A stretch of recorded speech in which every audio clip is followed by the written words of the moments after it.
Ruthfield se tenait sur la berge de la rivière en cette matinée brumeuse de 1841, sa voix s'élevant vers le bateau à vapeur qui passait, comme elle l'avait fait une centaine de fois auparavant.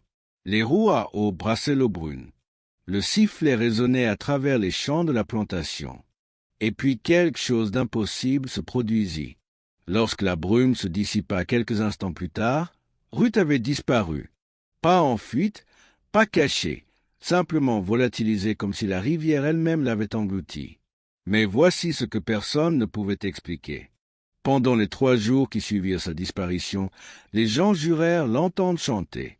Cette même mélodie envoûtante qu'elle chantait toujours, flottant depuis un endroit en aval où aucune personne n'aurait pu survivre.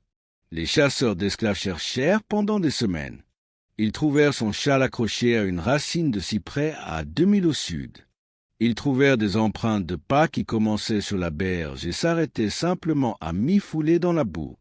Mais ils ne trouvèrent jamais Ruth. Ce qu'ils découvrirent aurait fait douter même le contremaître le plus endurci de tout ce qu'il pensait savoir sur cette partie de la rivière. Avant de continuer, veuillez cliquer sur le bouton d'abonnement pour ensoleiller ma journée et dites-moi d'où vous regardez dans les commentaires. Le matin où Ruth a disparu a commencé comme n'importe quel autre matin sur la plantation Belmont, à 5000 au sud de la Nouvelle-Orléans. L'air était épais et humide, le genre d'humidité qui donnait l'impression de boire une soupe chaude à chaque respiration. Et le fleuve Mississippi coulait le long de la propriété avec son éternelle patience, emportant tout, des bateaux à vapeur au secret, dans son étreinte boueuse. Ruth avait vécu sur cette terre pendant 23 ans. Depuis que maître Jonathan Belmont l'avait achetée à un marchand alors qu'elle n'avait que 7 ans, une petite fille aux yeux vifs et à la voix qui pouvait faire plairer les hommes adultes lorsqu'elle chantait les vieilles chansons que sa mère lui avait apprises avant qu'elle ne soit séparée. La plantation elle-même s'étendait sur 300 acres de riches terres alluviales qui inondaient régulièrement lorsque le fleuve montait, laissant derrière lui des couches de limon qui rendaient le sol parfait pour la culture de la canne à sucre, mais qui amenaient aussi des moustiques en nuages si épais qu'ils semblaient être un brouillard vivant, et des serpents qui se glissaient dans les champs la nuit, chassant les rats, et une atmosphère de décomposition qui imprégnait tout malgré la richesse que la terre générait pour maître Belmont. La maison principale se dressait sur une légère élévation, une structure de 2 étages construite dans le style néo-grec qui était populaire parmi les propriétaires de plantations qui voulaient projeter une image de raffinement classique avec des colonnes blanches sur le porche avant et des volets peints en vert pour correspondre aux chênes verts qui entouraient la propriété. Derrière la maison principale s'étendait un complexe de dépendances comprenant la cuisine où Ruth passait la plupart de ses heures de travail. Le fumoir où la viande était salée, la laiterie, la remise, le cottage du contremaître où Crawford vivait seul parce qu'aucune femme ne voulait l'épouser, et plus loin encore, les quartiers où vivaient les esclaves dans des rangées de petites cabanes au sol en terre battue et aux murs qui laissaient passer le froid et la chaleur, selon la saison. L'histoire de Ruth avant la plantation Belmont n'existait que par fragments de mémoire qui s'étaient estompés avec le temps, et l'amnésie protectrice qui se développe parfois lorsque le souvenir devient trop douloureux à supporter. Elle pouvait se souvenir du visage de sa mère si elle se concentrait suffisamment. La forme particulière de son nez et la façon dont ses yeux se plissaient quand elle souriait, ce qui n'était pas fréquent au cours de ces derniers mois avant la vente qui les sépara. Elle se souvenait d'un endroit qui aurait pu être la Virginie ou le Maryland, quelque part au nord de la Louisiane au moins. Et elle se souvenait d'avoir été dans un convoi d'esclaves enchaînés, liés à d'autres esclaves, dont ses 2 frères, qui s'appelaient James et Robert, marchant pendant ce qui semblait être des semaines, avant d'être chargés sur un bateau fluvial qui les a amenés au sud au marché aux esclaves de la Nouvelle-Orléans. Le marché lui-même restait vivace dans ses cauchemars, même 23 ans plus tard. L'odeur des cornons l'avait entassé dans les enclos. Les mains rudes des acheteurs potentiels examinant ses dents et ses membres comme si elle était du bétail. La terreur de l'estrade où elle se tenait tremblante pendant que des hommes blancs criaient des offres qui détermineraient toute la trajectoire de sa vie. La plantation cultivait principalement de la canne à sucre avec un peu de coton dans les champs plus élevés où le sol s'égouttait mieux. Et maître Belmont possédait 42 esclaves qui travaillaient ces champs du lever au coucher du soleil sous l'œil vigilant d'un contremaître nommé Gideon Crawford, un homme au visage de cuir tanné et au caractère assorti. Ruth travaillait dans la maison principale la plupart du temps, cuisinant et nettoyant pour la famille Belmont, qui se composait de maître Jonathan, de sa femme Constance et de leurs 3 enfants, Margaret, William et la petite Caroline, qui n'avait que 4 ans et avait pris une affection particulière pour Ruth, malgré les règles strictes concernant de tels attachements. Maître Belmont lui-même était un homme d'âge moyen, qui avait hérité de la plantation de son père et l'avait agrandi grâce à ce qu'il considérait comme des pratiques commerciales avisées, ce qui signifiait faire travailler ses esclaves plus durs que les propriétaires de plantations voisins tout en dépensant moins pour leur nourriture et leur logement. Il se targuait d'être un penseur progressiste car il ne croyait pas aux châtiments corporels excessifs, préférant ce qu'il appelait la gestion psychologique, ce qui signifiait utiliser la peur et la menace de la vente pour maintenir les gens dociles plutôt que le fouet, bien que Crawford ignora souvent cette préférence et mania librement sa lanière de cuir chaque fois que Belmont ne regardait pas. Constance Belmont était une femme pâle qui souffrait de divers maux, réels et imaginaires. Passant une grande partie de son temps dans des pièces sombres avec des linges frais sur le front, appelant Ruth pour lui apporter des toniques et des tisanes que Dinah préparait dans la cuisine en utilisant les recettes transmises par des guérisseurs esclaves dont la connaissance des plantes et de leurs propriétés dépassait de loin tout ce que les médecins blancs comprenaient. Les enfants Belmont existaient dans cet espace étrange qu'occupaient les enfants blancs sur les plantations, à la fois dépendant des esclaves pour leurs soins quotidiens et formés pour voir ces mêmes personnes comme une propriété plutôt que comme des humains dignes de considération. Margaret avait 15 ans et était déjà préparée au mariage avec le fils d'un autre propriétaire de plantation, une perspective qui la rendait irritable et prompte à passer ses frustrations sur les esclaves de maison avec des cruautés mesquines et des exigences déraisonnables.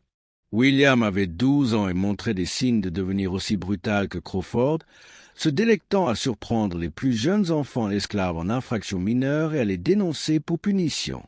Pratiquant déjà les habitudes de domination qui lui serviraient bien s'il héritait de la plantation comme prévu. Mais Caroline était différente. Encore assez jeune pour ne pas avoir entièrement intériorisé la hiérarchie raciale qui structurait son monde. Et elle aimait sincèrement Ruth de la manière simple dont les jeunes enfants aiment les personnes qui s'occupent d'eux. Se faufilant souvent dans la cuisine pour s'asseoir avec Ruth pendant qu'elle travaillait, posant des questions sur tout et écoutant les histoires de Ruth avec une fascination aux yeux écarquillés. Ruth avait pris l'habitude de chanter pour les bateaux à vapeur 3 ans plus tôt, après une semaine particulièrement brutale, où Crawford avait fouetté un ouvrier agricole nommé Joseph jusqu'à ce que son dos ressemble à de la viande crue. Tout cela parce que l'homme avait fait une pause pour boire de l'eau sans permission, pendant la partie la plus chaude de la journée. Quelque chose en Ruth s'est un peu brisé cette semaine-là. Regardez la femme de Joseph, Sarah essayait de soigner des blessures qui ne guériraient pas correctement. Regardez l'infection s'installer malgré les tentatives désespérées de Sarah avec des herbes et des cataplasmes. Regardez Joseph mourir 6 jours plus tard dans un hangar qui sentait la mort et le désespoir.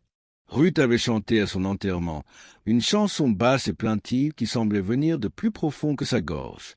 Et par la suite, elle s'est rendue compte qu'elle ne pouvait pas s'arrêter de chanter, surtout pour les bateaux qui passaient et qui représentaient la liberté et le mouvement et tout ce qu'elle n'aurait jamais.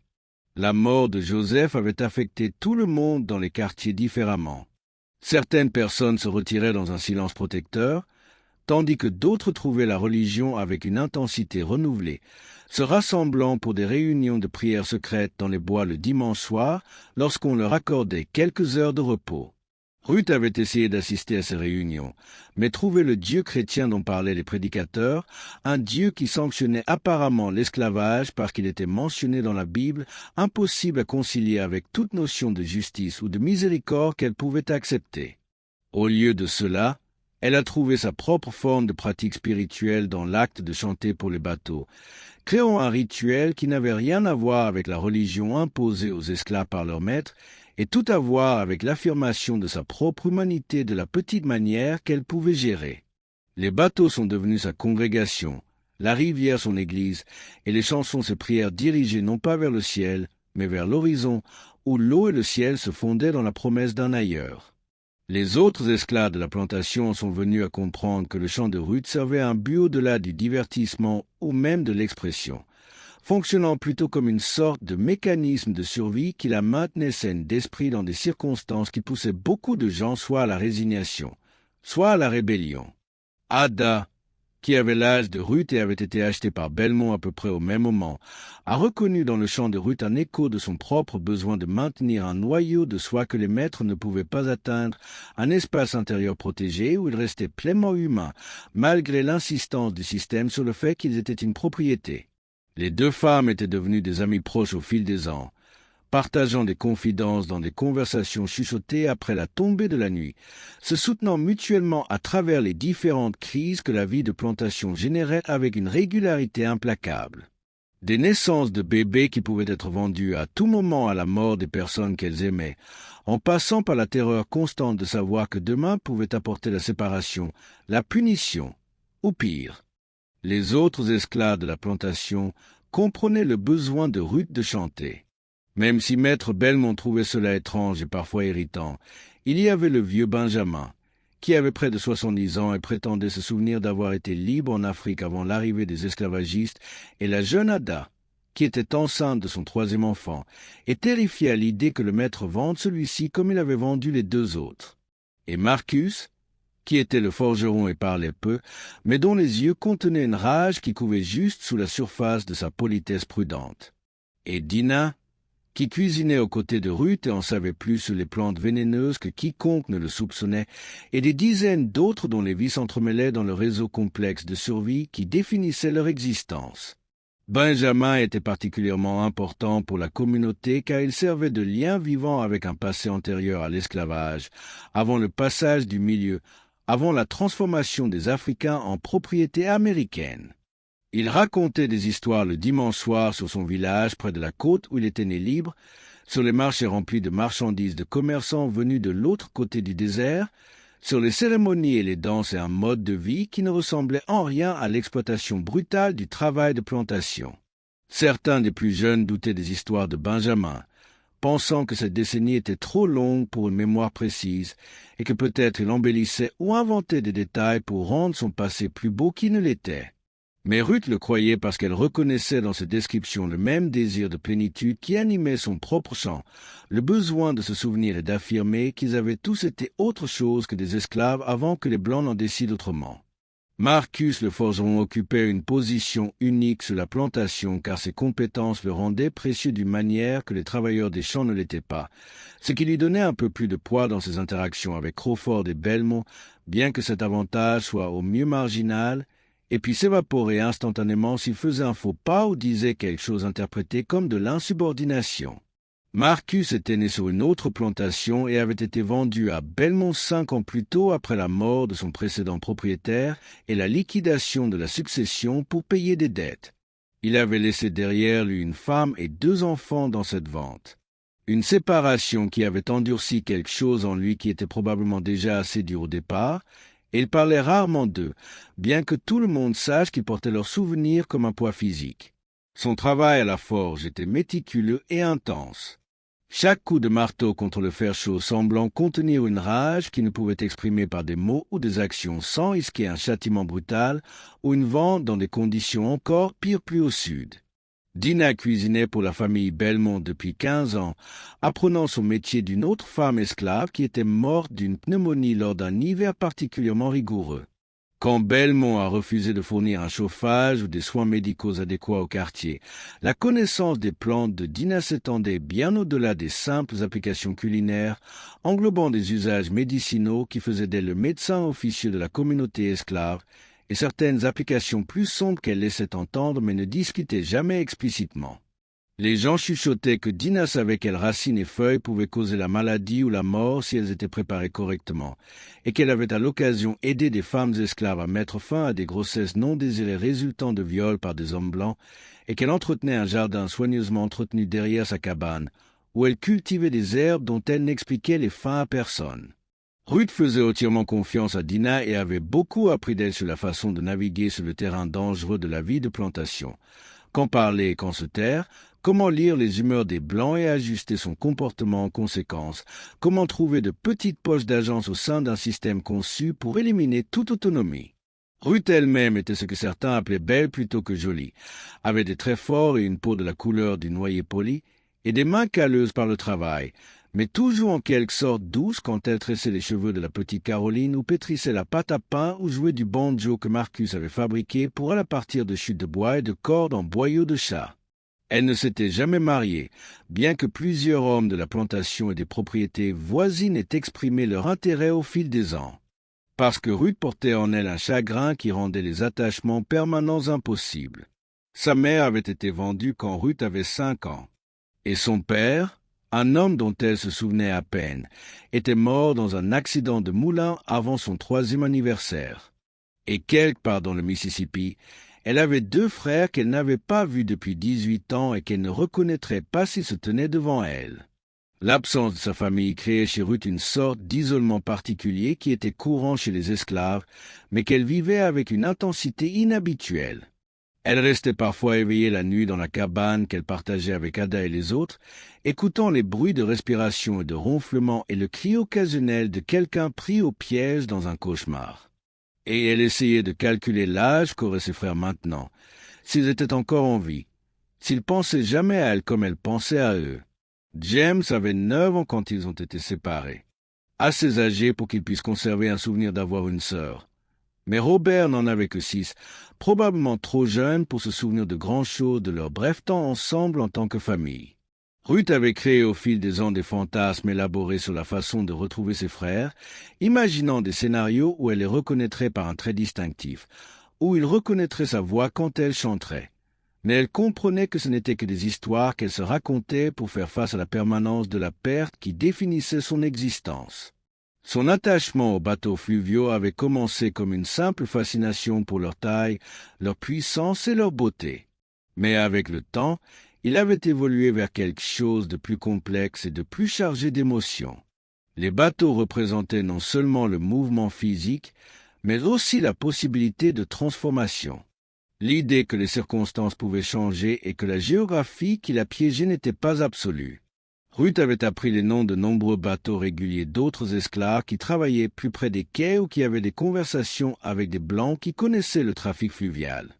Et elle avait assigné des personnalités à ces navires en fonction de leur apparence et du son de leur sifflet et de l'heure de la journée où ils passaient habituellement. Certains bateaux semblaient fiers, leur haute cheminée et leurs décorations élaborées annonçant leur importance à quiconque les regardait. D'autres semblaient travailleurs et humbles, battus par des années de service, mais remplissant toujours fidèlement leur fonction de transport de marchandises et de personnes sur le grand fleuve. L'étoile du matin, qui passerait le matin de la disparition de Ruth, revêtait une signification particulière pour elle car c'était le bateau le plus rapide sur cette partie du fleuve, et parce que son sifflet avait une qualité mélodique qui semblait l'appeler spécifiquement. Le capitaine du bateau, un homme nommé Charles Brennan, que Ruth n'avait jamais rencontré et ne rencontrerait jamais, avait la réputation de diriger un navire strict où les membres d'équipage étaient traités relativement, équitablement, et les passagers pouvaient s'attendre à des arrivées ponctuelles à leur destination. Ruth ne connaissait pas ces détails sur Brennan ou son style de gestion, mais elle sentait quelque chose dans le passage de l'étoile du matin qui était différent des autres bateaux. Une certaine qualité de détermination ou d'intention qui résonnait avec son propre besoin profond de se diriger vers quelque chose plutôt que de rester statique dans une situation qui violait tout ce qu'elle comprenait de la dignité et de la valeur humaine. Les bateaux fluviaux fascinaient Ruth d'une manière qu'elle ne pouvait expliquer à personne, pas même à Ada, qui était son amie la plus proche malgré leurs différences d'âge. Les bateaux représentaient le mouvement, la possibilité, le simple fait que le monde s'étendait au-delà des limites des terres de Belmont, au-delà des champs qu'elle pouvait voir depuis les quartiers, au-delà de l'étroite bande d'existence qui définissait ses jours. Certains bateaux étaient d'énormes bateaux à aubes latérales qui transportaient des centaines de passagers dans de grands salons avec des lustres en cristal et des lambris d'acajou. Des palais flottants où des blancs en beaux vêtements dansaient sur de la musique d'orchestre, buvaient du champagne et jouaient aux cartes pour des enjeux qui pouvaient acheter une vie humaine. D'autres bateaux étaient de plus petits bateaux à aubes arrière qui transportaient du fret et des passagers de moindre importance. Toujours impressionnants, mais plus pratiques. Leurs cheminées crachant des nuages noirs qui restaient suspendus dans l'air humide longtemps après le passage des bateaux. Ruth avait des noms pour les bateaux qu'elle voyait régulièrement, bien que ce ne fussent pas leurs vrais noms, mais plutôt des titres qu'elle inventait en fonction de leur apparence ou du son de leur sifflet. Il y avait la Fière Dame, un énorme bateau à aube latérale blanc avec des garnitures dorées qui passait tous les mardis en remontant le fleuve, et le Fantômeran, un cargo délabré qui semblait n'avoir aucun horaire régulier, mais qui apparaissait à des heures étranges, traînant de la fumée comme une pensée sombre. Et l'Étoile du matin, le bateau le plus rapide sur cette partie du fleuve, un élégant bateau à aubes arrière qui passait à l'aube 2 fois par semaine, transportant du courrier et des passagers importants qui ne pouvaient pas perdre de temps sur des navires plus lents. Le matin du 15 mars 1841, Ruth se réveilla avant le lever du soleil dans la cabane qu'elle partageait avec Ada et 2 femmes nommées Pearl et Constance, qui partageaient un nom avec la maîtresse, mais rien d'autre. Et elle s'habilla rapidement dans la pénombre, enfilant la simple robe de coton qui lui servait d'uniforme de travail, et s'enveloppant la tête dans le tissu bleu qu'elle préférait. Car c'était un cadeau de la veuve de Joseph, Sarah, avant que Sarah elle-même ne soit vendue à une plantation en Alabama. L'air extérieur était exceptionnellement épais de brume venant de la rivière. Le genre de brouillard qui faisait disparaître les points de repère familiers et transformait le monde en quelque chose d'incertain et d'onirique. Ruth avait ressenti une étrange agitation la nuit précédente. Restant éveillée longtemps après que les autres se soient endormis, ressentant une agitation qu'elle ne pouvait nommer ou expliquer. Elle avait rêvé, pendant les brèves périodes où le sommeil finissait par venir, de se tenir dans l'eau qui montait lentement autour de son corps tandis que la voix de sa mère l'appelait de quelque part dans la brume.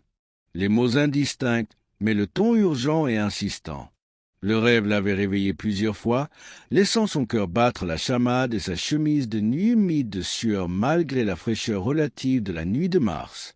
Quand elle a finalement renoncé à dormir et s'est levée pour commencer la journée, elle s'est sentie à la fois épuisée et étrangement énergisée, comme si quelque chose d'important était sur le point de se produire, bien qu'elle n'ait aucune base rationnelle pour cette prémonition.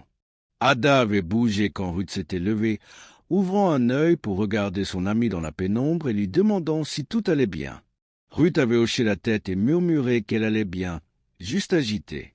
Et Ada avait accepté cette explication et s'était retournée pour voler quelques minutes de sommeil de plus avant que la cloche ne sonne pour appeler tout le monde à son travail de la journée.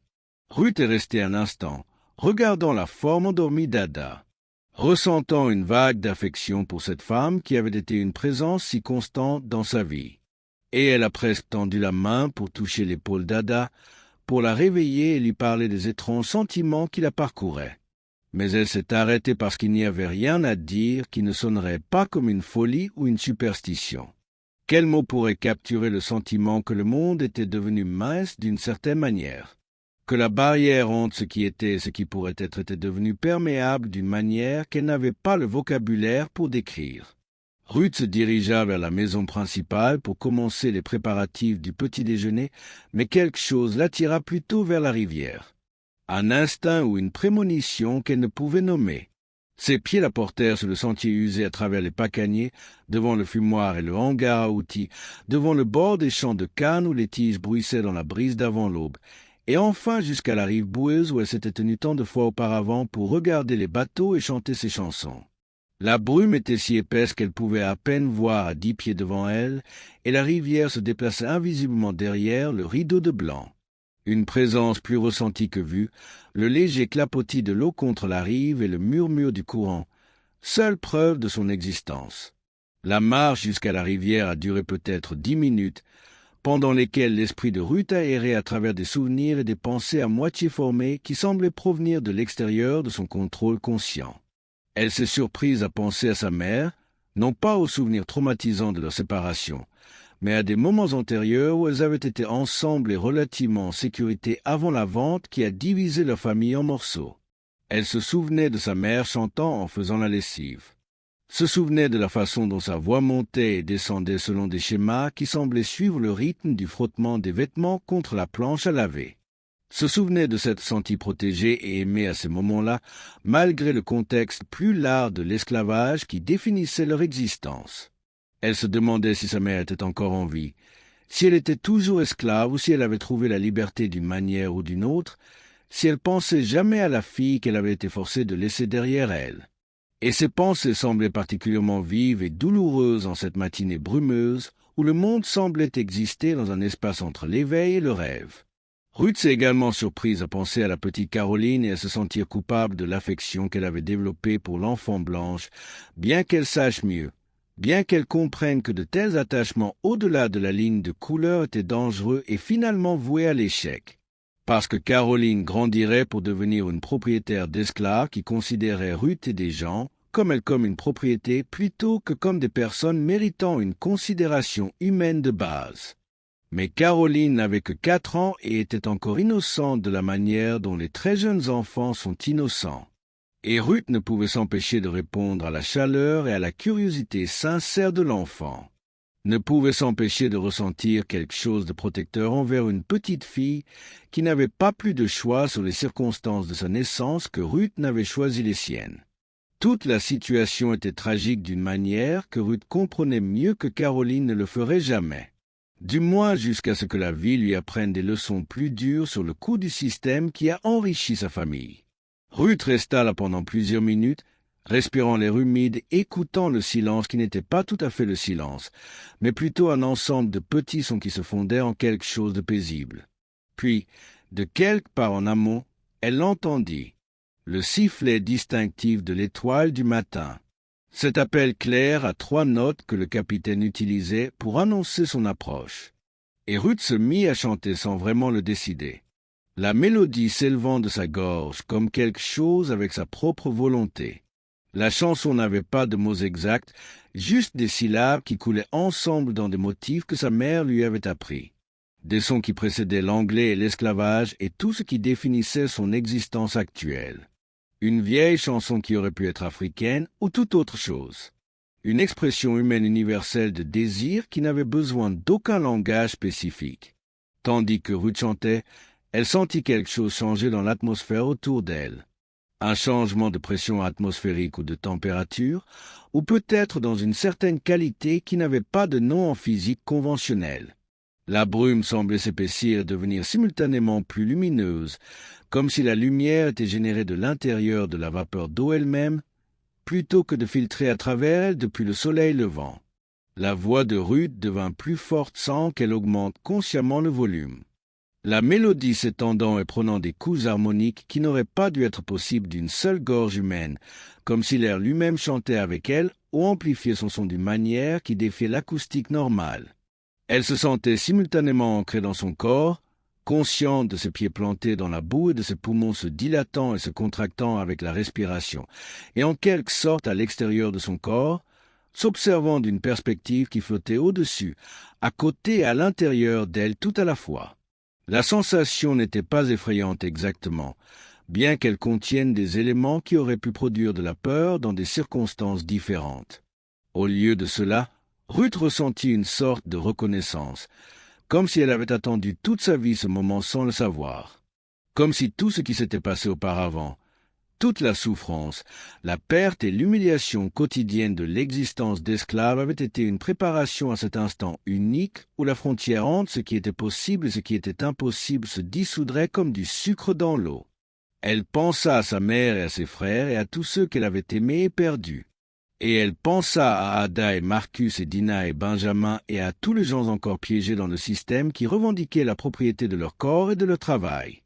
Et elle pensa à Caroline et ressentit un pincement de regret que l'enfant grandirait sans comprendre ce qu'elle avait perdu lorsque Ruth a disparu.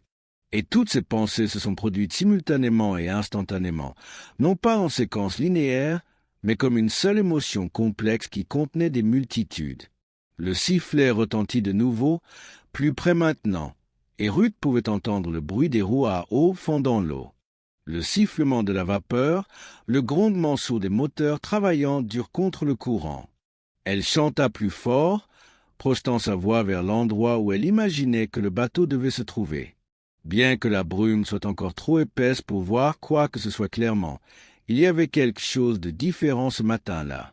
Une certaine qualité dans l'air ou la lumière, ou peut-être dans son propre état d'esprit qui rendait tout plus intense et étrange, comme si la frontière entre le possible et l'impossible s'était amincie au point de pouvoir la franchir si on savait exactement où poser les pieds. Le sifflet de l'étoile du matin retentit une troisième fois, si près maintenant que Ruth sentit la vibration dans sa poitrine. Et pendant un instant, la brume se dissipa assez pour qu'elle puisse apercevoir le bateau lui-même. Une forme sombre avec des lumières brillant à ses fenêtres. Et puis quelque chose d'extraordinaire se produisit. Le sifflet du bateau tint une note plus longtemps que d'habitude, soutenue jusqu'à ce qu'elle semble s'harmoniser avec la chanson de Ruth. Deux sons se fondant en un seul. Et à ce moment-là, Ruth sentit une sensation de traction, comme si des mains invisibles l'avaient saisie par derrière, et le monde bascula sur le côté d'une manière qui n'avait rien à voir avec l'équilibre ou le vertige, et tout à voir avec la réalité elle-même, se déplaçant sur un axe fondamental. Ruth essaya de crier, mais aucun son ne sortit. Ou peut-être que le son était là, mais voyageait dans une direction qu'elle ne pouvait pas suivre. Et elle se sentit bouger, bien que ses pieds soient restés plantés dans la boue, se déplaçant vers ou à travers ou avec la rivière d'une manière qui n'avait aucun sens physique.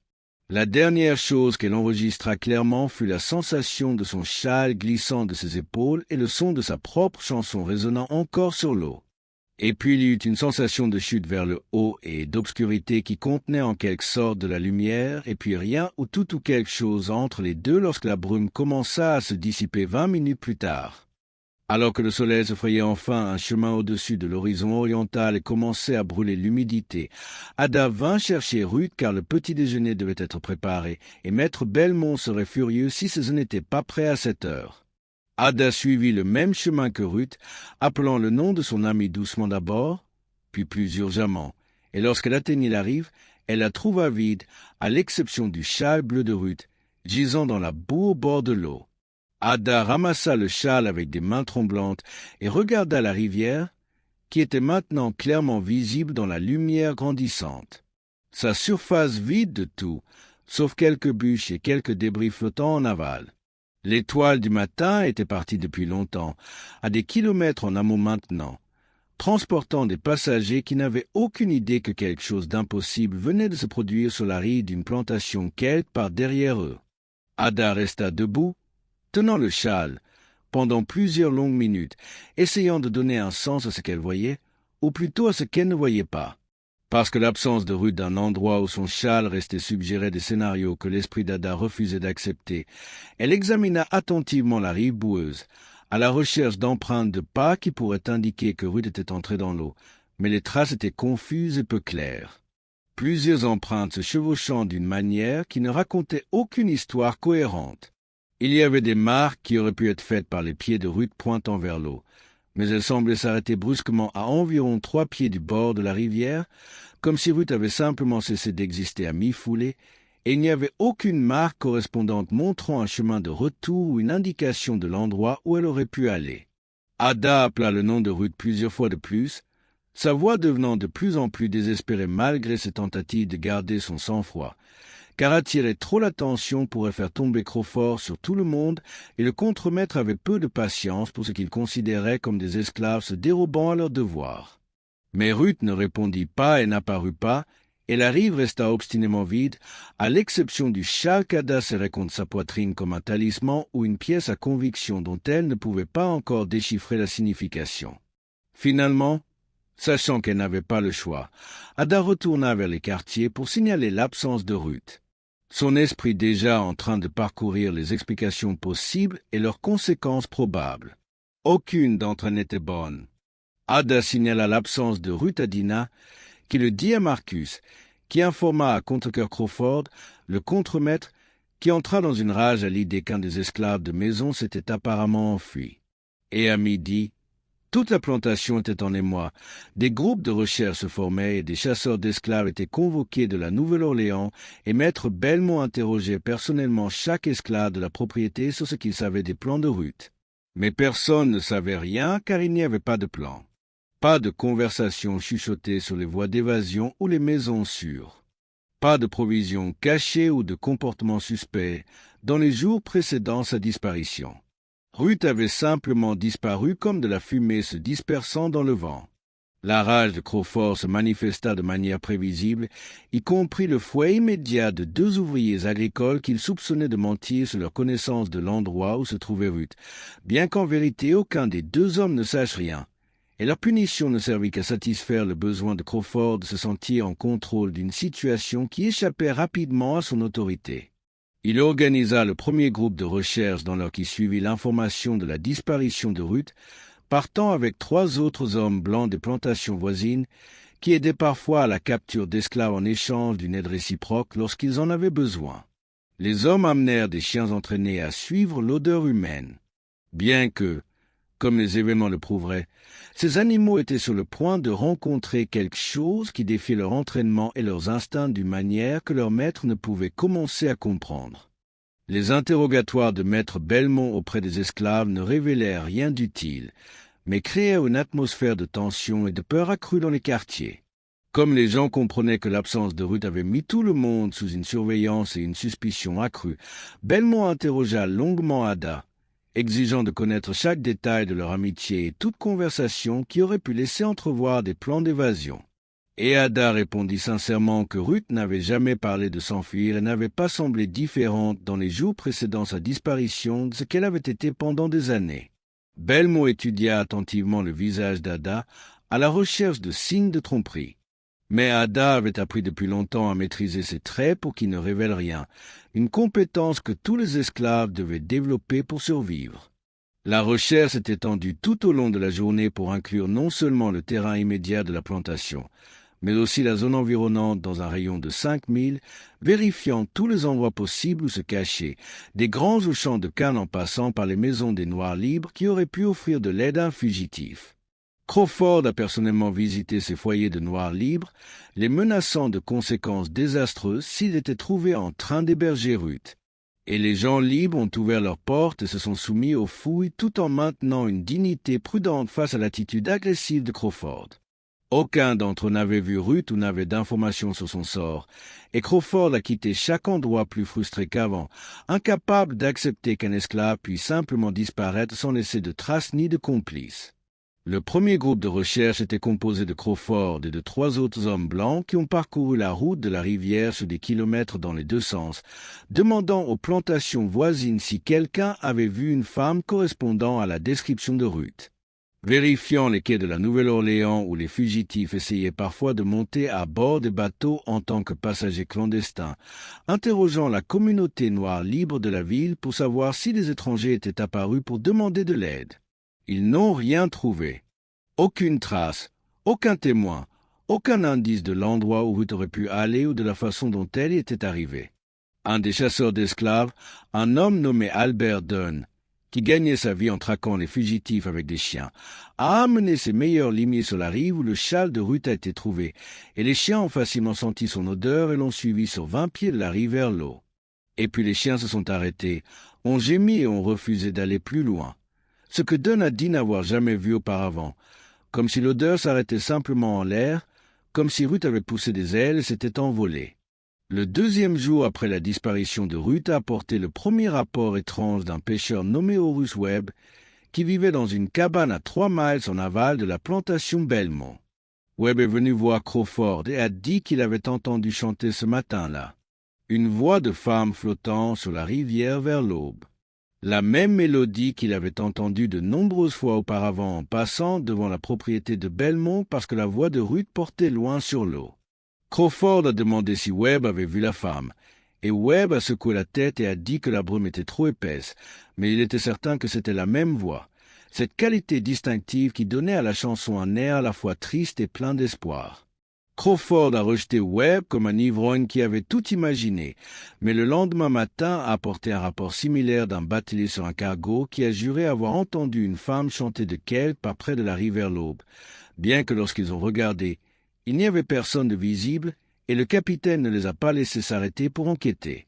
Le rapport de Webb avait en fait été plus détaillé que ce que Crawford a laissé entendre aux autres, car le pêcheur avait décrit non seulement avoir entendu la voix de Ruth, mais aussi avoir ressenti une étrange sensation en l'écoutant, un sentiment que les frontières entre l'eau, l'air et la terre étaient devenues floues, que le monde était brièvement devenu liquide et perméable d'une manière que la réalité normale ne permettait pas. Webb a dit qu'il vérifiait ses filets quand il a entendu le chant. Et pendant un moment, il n'a pas pu déterminer si le son venait d'amont ou d'aval, de l'eau ou de l'air, de l'extérieur de lui ou de l'intérieur de sa propre tête. Il a dit que cela l'avait suffisamment effrayé pour qu'il abandonne ses filets et retourne à sa cabane, où il a passé le reste de la journée à boire du whisky pour se calmer les nerfs. Et il n'a présenté l'information que parce que sa femme l'avait convaincu que Crawford devait savoir. Bien que maintenant il regrettait d'avoir dit quoi que ce soit parce que la réponse dédaigneuse de Crawford l'a fait se sentir stupide d'avoir partagé ce qui était clairement une expérience significative. Le batelier qui a fait le deuxième rapport travaillait sur un navire appelé le Delta Rose qui transportait des marchandises entre la Nouvelle-Orléans et diverses plantations le long de la rivière. Et il a raconté une histoire similaire sur le fait d'entendre la voix d'une femme chanter dans la brume et de se sentir désorienté par le son d'une manière qui allait au-delà des phénomènes acoustiques normaux. L'homme, dont le nom était Jackson Porter, a dit que d'autres membres de l'équipage l'avaient entendu aussi, et qu'un des passagers, un marchand de la Nouvelle-Orléans, était sorti sur le pont pour demander quel était le son et d'où il venait. Porter a dit qu'ils avaient tous regardé vers la rive d'où le chant semblait provenir, mais le brouillard était trop épais pour voir quoi que ce soit clairement, et au moment où ils ont dépassé la zone et que la brume a commencé à s'éclaircir, le chant avait cessé, et il n'y avait rien pour indiquer sa source, ou même qu'il avait été réel, plutôt qu'une hallucination auditive collective. Le troisième jour, l'histoire s'était répandue dans la communauté des esclaves le long de cette partie de la rivière, comme un feu dans l'herbe sèche, grandissant et changeant à chaque récit. Certains disaient que Ruth avait été emportée par les esprits de la rivière dont parlait parfois le vieux Benjamin, des pouvoirs anciens d'Afrique qui protégeaient leur peuple de manière mystérieuse. D'autres insistaient sur le fait qu'elle avait appris à marcher sur l'eau comme Jésus et qu'elle avait simplement traversé de l'autre côté où la liberté l'attendait. Quelques-uns prétendaient qu'elle s'était cachée dans les champs de canne depuis le début et qu'elle chantait pour égarer les groupes de recherche. Mais la rumeur la plus persistante, celle qu'Ada a lancée, bien qu'elle ne l'ait jamais admis, était que Ruth avait en quelque sorte fusionné avec la rivière elle-même. Que sa chanson était devenue si étroitement liée au son de l'eau, des bateaux et de la brume matinale, qu'elle existait maintenant dans un état intermédiaire. Pas tout à fait humaine et pas tout à fait esprit, mais quelque chose de nouveau pour lequel le monde n'avait pas de nom propre. Maître Belmont offrit une récompense de $200 pour toute information menant au retour de Ruth.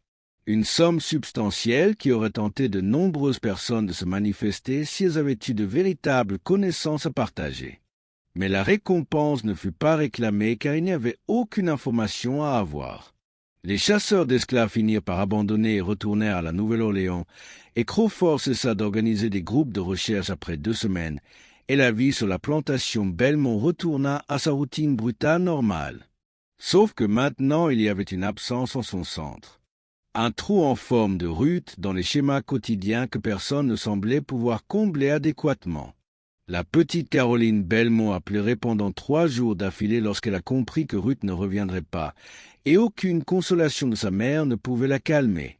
L'enfant n'arrêtait pas de demander où Ruth était partie et quand elle reviendrait. Et finalement, Constance Belmont a dit à sa fille que Ruth était allée au paradis, ce qui était un mensonge, mais le genre de mensonge que les adultes racontent aux enfants pour les protéger des dieux vérités. Caroline a semblé accepter cette explication, bien que pendant des semaines après, elle se tenait parfois à la fenêtre de sa chambre, regardant vers la rivière et fredonnant les mélodies que Ruth chantait lorsqu'elle tressait les cheveux de Caroline avant de se coucher. Ada se trouva incapable de dormir dans la cabane qu'elle avait partagée avec Ruth, alors elle demanda la permission de déménager dans des quartiers différents, et Marcus devint encore plus silencieux et en colère qu'auparavant. Ses coups de marteau à la forge prirent une qualité de violence à peine contrôlée qui faisait que les autres hommes l'évitaient.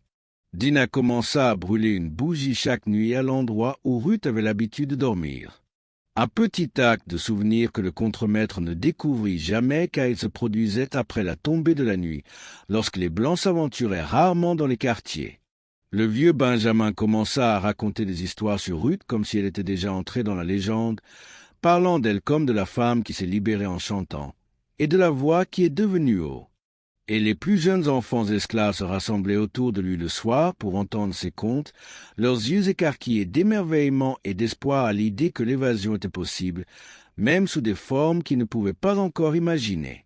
3 mois après la disparition de Ruth, un capitaine de bateau à vapeur nommé Josiah Winters est venu à la plantation Belmont avec une étrange histoire à partager.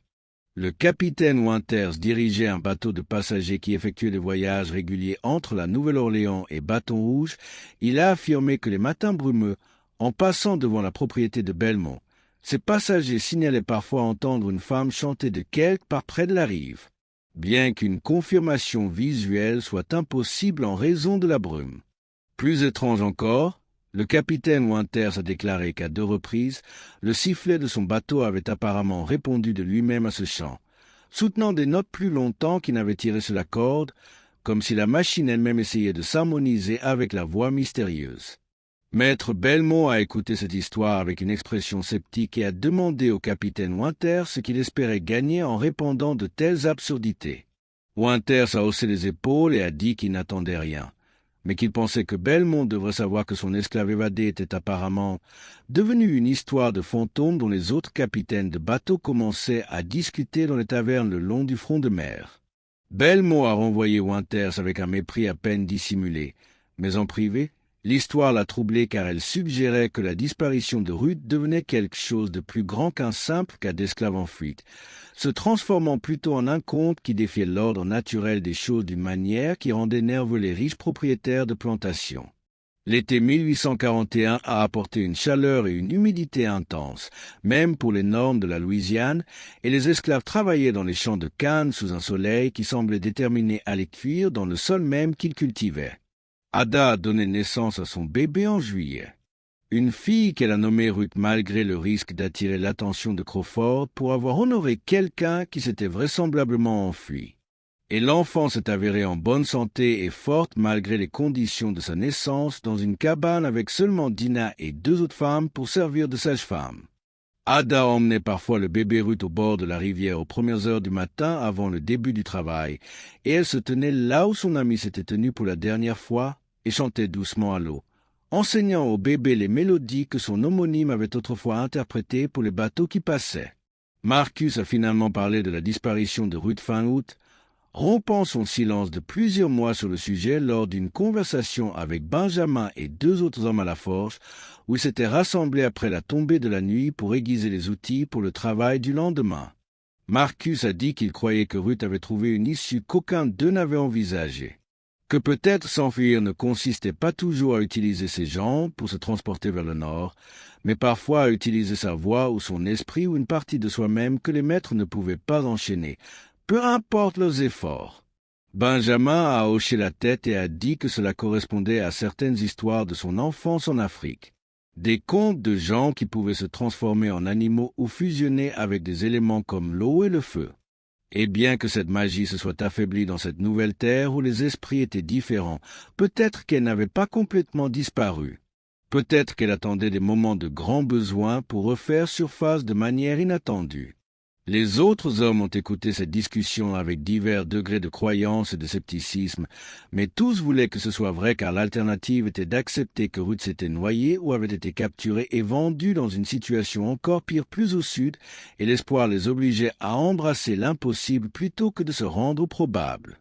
Ce schéma s'est répété dans toute la communauté esclave cet été-là, les gens choisissant de croire au mystère et à la magie plutôt qu'à la tragédie et à la perte. L'absence de Ruth se transformant d'une source de chagrin en une source d'inspiration. La preuve que le système qui les liait n'était pas aussi absolu qu'il y paraissait, que des lacunes et des failles existaient pour ceux qui étaient assez désespérés, courageux ou chanceux pour les trouver. Constance Belmont a engagé une nouvelle esclave de maison nommée Judith pour reprendre les tâches de cuisine et de nettoyage de Ruth. Et Judith était assez compétente, mais manquait de la compréhension intuitive de Ruth de ce qui était nécessaire avant qu'on ne le lui demande. Et la petite Caroline a refusé de laisser Judith lui toucher les cheveux, peu importe l'insistance de sa mère. La maisonnée Belmont s'est adaptée au changement car les Blancs étaient doués pour s'adapter lorsqu'il s'agissait du travail des esclaves, les considérant comme essentiellement interchangeables malgré leurs bizarreries et qualités individuelles. Mais quelque chose avait changé dans l'atmosphère de la grande maison. Une perte subtile de confort ou d'ordre qu'aucun membre de la famille ne pouvait tout à fait articuler.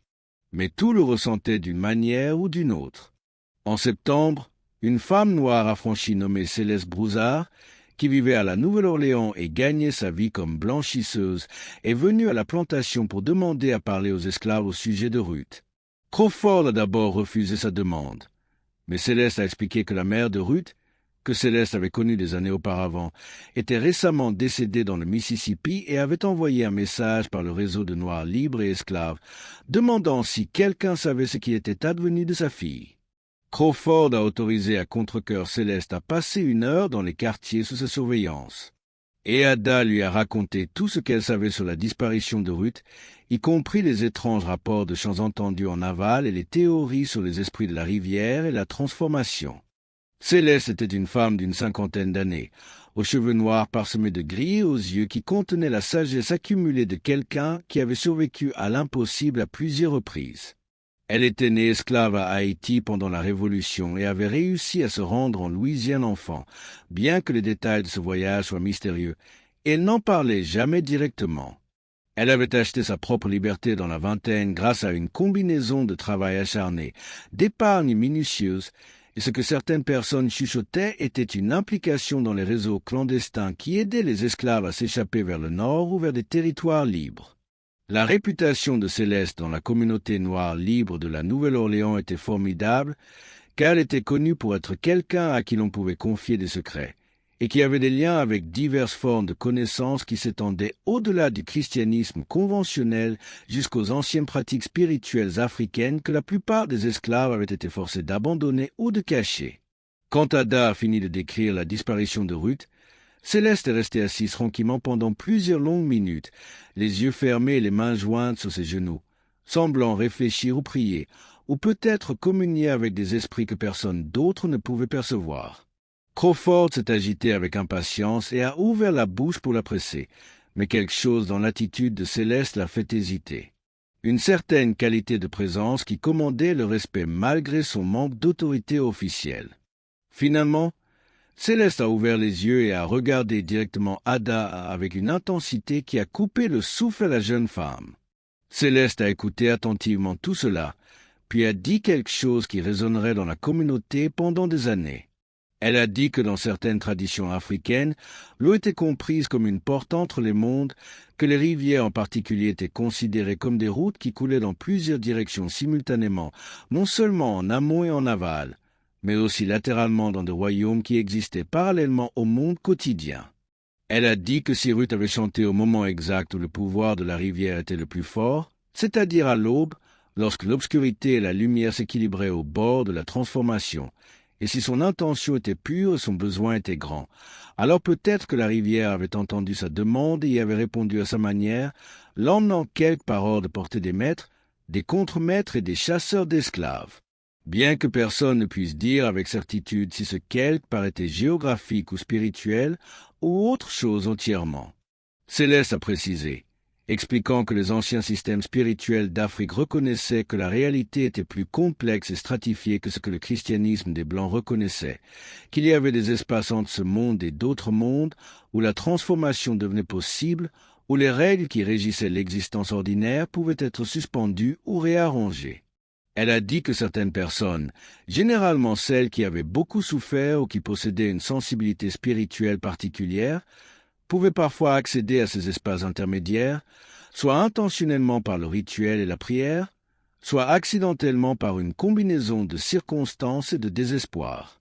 Elle a suggéré que Ruth aurait pu être une telle personne, quelqu'un dont la douleur et le désir avaient ouvert une porte qui restait fermée à la plupart des gens, et que son chant avait été la clé qui a déverrouillé cette porte au moment précis où le passage de l'étoile du matin a créé une confluence d'énergie qui a rendu la transformation possible.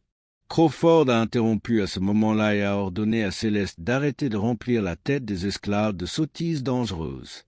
Mais le mal, si on peut l'appeler ainsi, était déjà fait. Les paroles de Céleste ont donné forme et structure aux sentiments naissants qui s'étaient accumulés dans la communauté depuis des mois, transformant la disparition de Ruth d'un mystère déroutant en quelque chose qui avait presque un sens dans une vision du monde que la plupart des Blancs refusaient de reconnaître ou de comprendre. Après le départ de Céleste, retournant à la Nouvelle-Orléans avec la connaissance qu'elle rapporterait le sort probable de Ruth à ceux qui avaient aimé sa mère, les esclaves de la plantation Belmont ont commencé à aborder la rivière avec un nouveau type de respect et d'attention. Regardant l'eau avec des yeux qui cherchaient des signes de l'impossible, écoutant les sifflets des bateaux avec des oreilles qui attendaient l'harmonie. Octobre a apporté un temps plus frais et le début de la saison des récoltes, lorsque la canne devait être coupée et transformée rapidement avant que le premier gel n'endommage la récolte, et tout le monde travaillait des heures brutales qui les laissaient trop épuisés pour beaucoup de conversations ou de réflexions. Mais même dans leur épuisement, les gens faisaient parfois une pause à la fin d'une rangée et regardaient vers la rivière au loin, se demandant si Ruth était là quelque part, les regardant. Si elle pouvait voir leur lutte de l'endroit où elle était allée, si elle regrettait jamais d'être partie, ou si la liberté, quelle que soit la manière dont elle avait été obtenue, valait n'importe quel prix, y compris la perte de tout le monde et de tout ce qui était familier. Le bébé de la jeune Ada, la petite Ruth, a commencé à montrer des signes de perception inhabituels malgré son jeune âge, tournant souvent la tête vers la rivière comme si elle écoutait quelque chose au-delà de l'ouïe normale. Et Ada a choisi d'interpréter cela comme une preuve que son ami était toujours présent d'une manière ou d'une autre, veillant toujours sur eux à travers l'enfant qui portait son nom.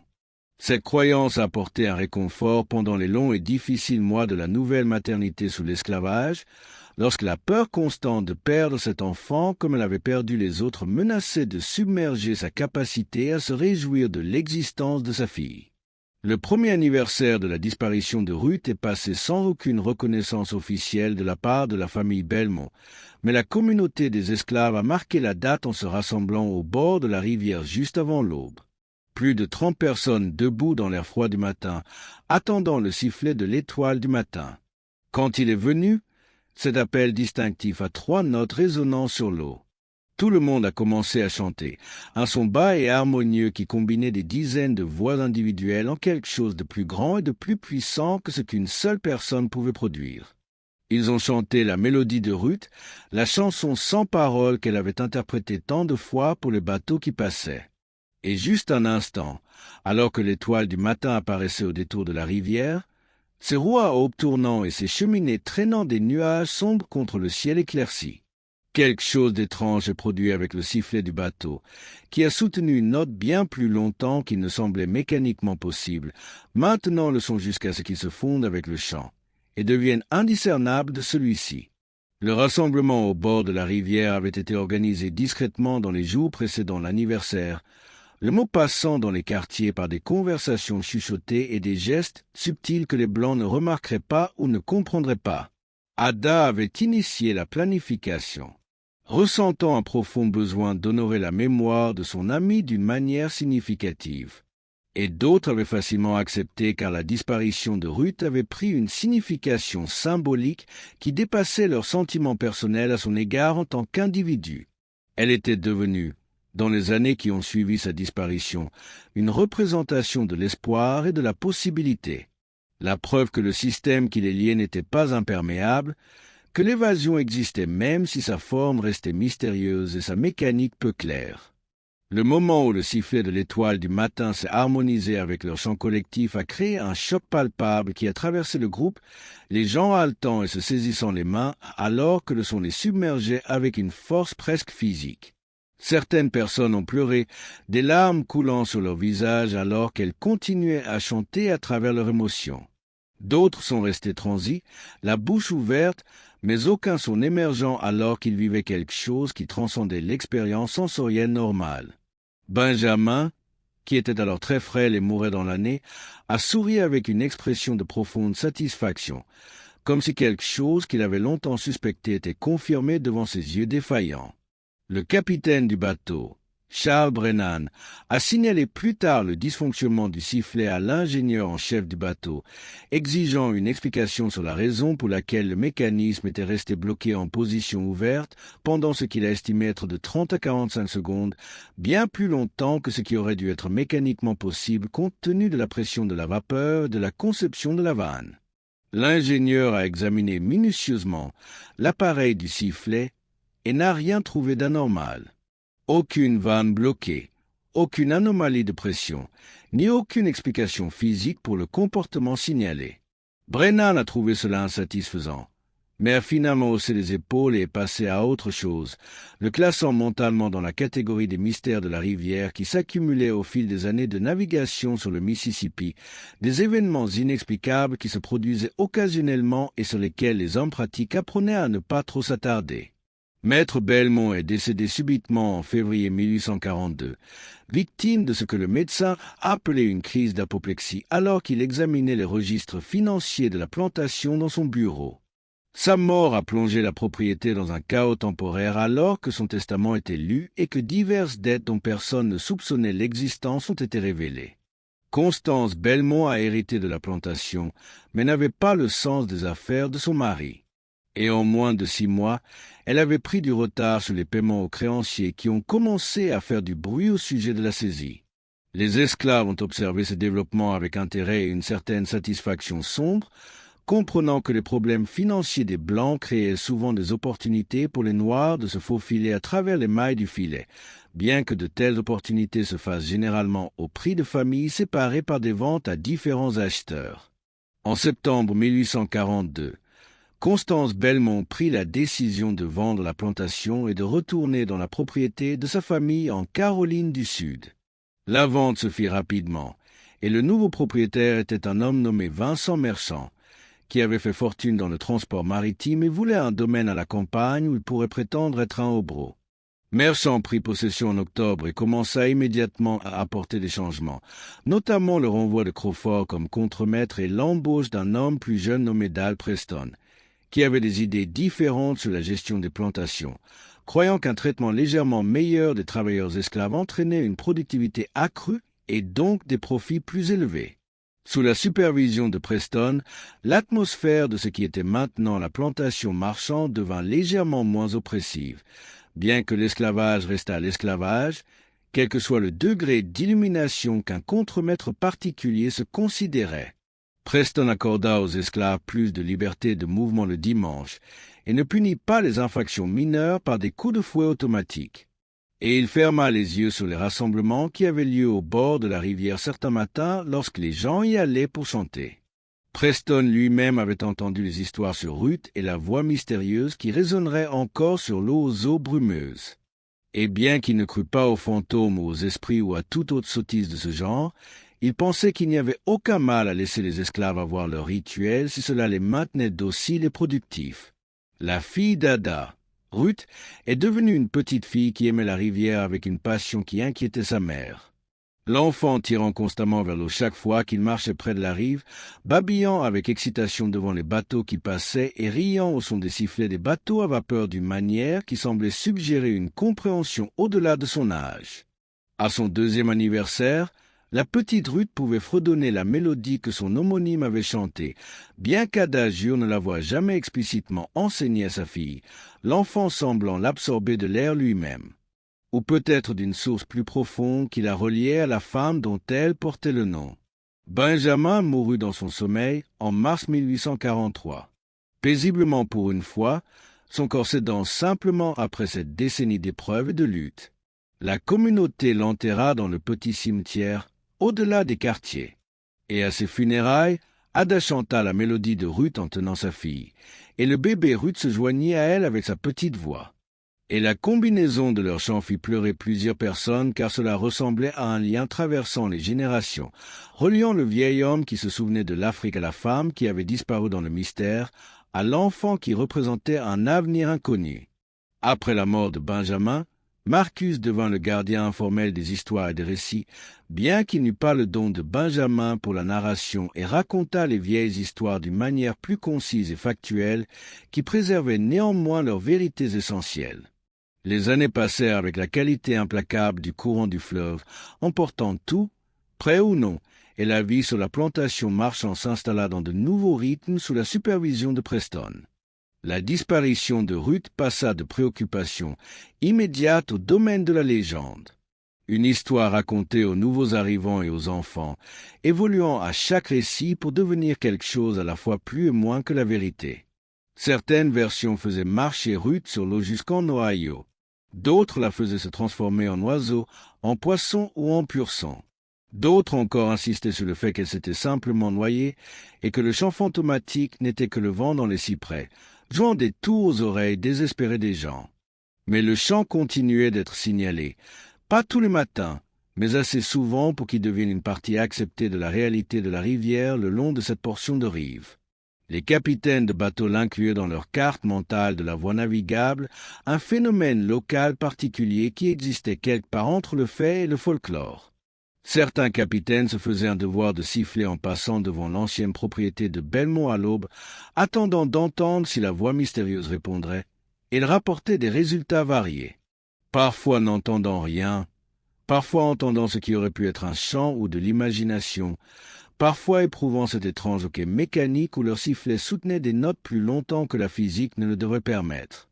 En 1845, un journaliste de la Nouvelle-Orléans nommé Frédéric Lawson s'intéressa à l'histoire de la disparition de Ruth. Après avoir entendu plusieurs capitaines de bateaux en discuter dans une taverne du front de mer, Lawson se rendit à la plantation marchand et interrogea Preston, qui lui raconta les faits de base tels qu'il les comprenait. Puis Lawson parla avec plusieurs des esclaves, dont Ada et Marcus, qui partagèrent leurs perspectives sur ce qui s'était passé et ce qu'ils croyaient que cela signifiait. Lawson publia un article dans le astérisque New Orleans Daily Picayune astérisque intitulé « Le fantôme chantant du Mississippi », qui traitait l'histoire avec un mélange de scepticisme journalistique et d'embellissement romantique, sans jamais vraiment s'engager à croire aux explications surnaturelles, mais trouvant clairement le mystère assez fascinant pour le partager avec les lecteurs.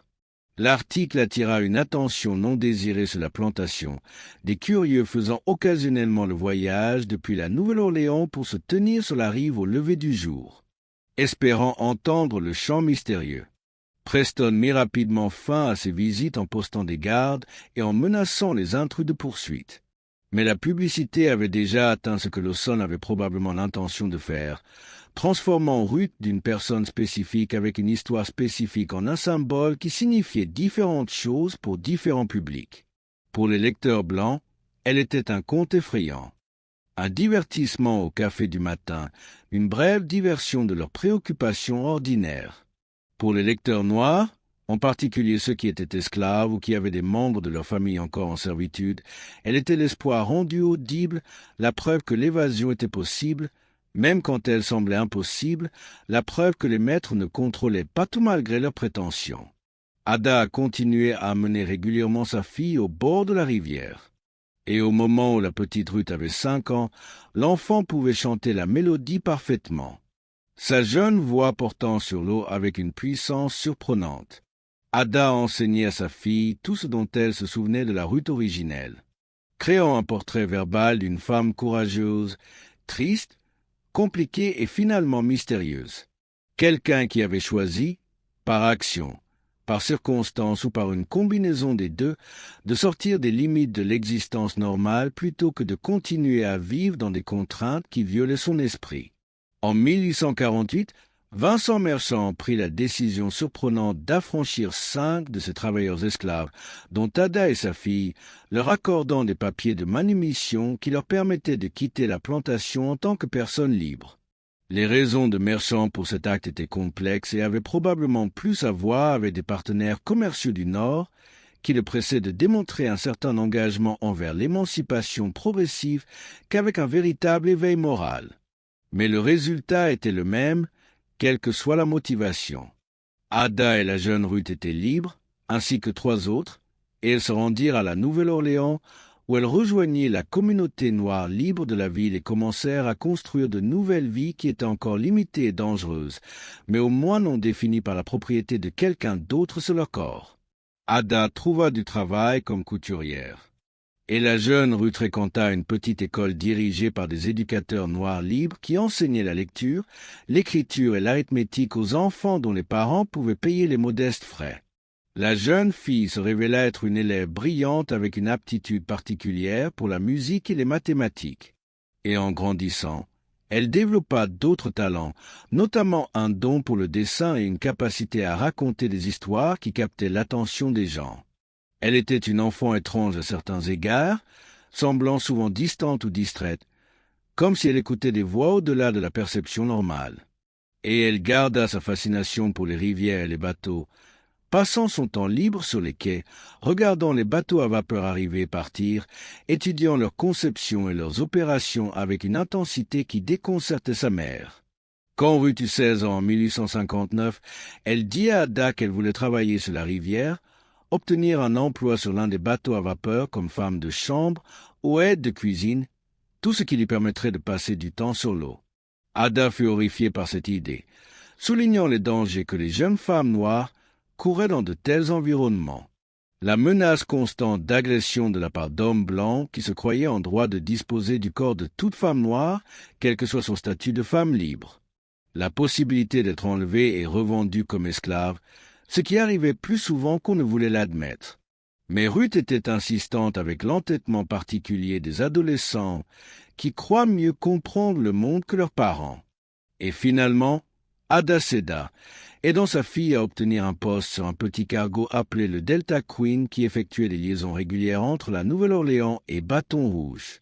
Ruth a travaillé sur le Delta Queen pendant 2 ans, gagnant un salaire qui a aidé à subvenir aux besoins de sa mère et apprenant progressivement les rythmes et les réalités de la vie fluviale.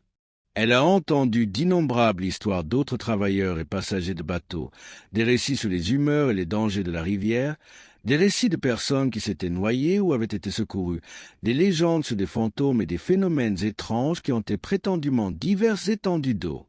Elle a accordé une attention particulière aux histoires sur le fantôme chantant près de l'ancienne propriété de Belmont, qui en 1860 était appelée universellement la plantation Marchand, et qui avait acquis de nouvelles couches de mythes. Dans les près de 2 décennies qui ont suivi la disparition de la Ruth originelle, travailler sur le Delta Queen a exposé la jeune Ruth à un monde bien plus complexe et diversifié que tout ce qu'elle avait connu à la Nouvelle-Orléans, même dans l'environnement relativement cosmopolite de la communauté noire libre où elle avait été élevée. Le bateau transportait toutes sortes de passagers, des riches propriétaires de plantations voyageant entre leurs propriétés aux marchands, faisant des affaires le long de la rivière, en passant par les pauvres colons blancs se dirigeant vers l'ouest à la recherche de meilleures opportunités, et les noirs libres essayant de naviguer dans les espaces dangereux entre l'esclavage et la véritable liberté. La position de Ruth en tant que femme de chambre et aide-cuisinière la rendait largement invisible pour la plupart des passagers blancs qui remarquaient à peine sa présence lorsqu'elle nettoyait leur cabine ou servait leur repas. Mais cette invisibilité lui permettait d'observer et d'entendre des conversations qui révélaient tout le spectre de la nature humaine dans toute sa cruauté et sa bonté occasionnelle. Elle a rapidement appris qu'être libre ne signifiait pas être en sécurité, que ce papier déclarant son affranchissement pouvait être contesté, ignoré ou simplement détruit par des Blancs qui décidaient de la revendiquer comme leur propriété. Et elle a développé une vigilance prudente qui ne s'est jamais complètement relâchée, même lorsque les circonstances semblaient bénignes. Elle a vu des Noirs libres se faire enlever sur les quais en plein jour, leurs protestations ignorées par les autorités qui, soit ne s'en souciaient pas, soit participaient activement au vol d'êtres humains à des fins lucratives. Elle a vu des esclaves être transportés vers le sud pour être vendus, enchaînés en groupes qui se traînaient sur les bateaux avec des expressions d'un désespoir si profond que Ruth devait détourner le regard au risque d'être submergée par l'injustice de la situation. Elle a également assisté à de petits moments de résistance et d'humanité. Des esclaves s'entraidant de manière subtile que les contremaîtres blancs ne remarquaient pas. Des Noirs libres créant des réseaux de soutien et d'information qui opéraient sous le radar de la société officielle.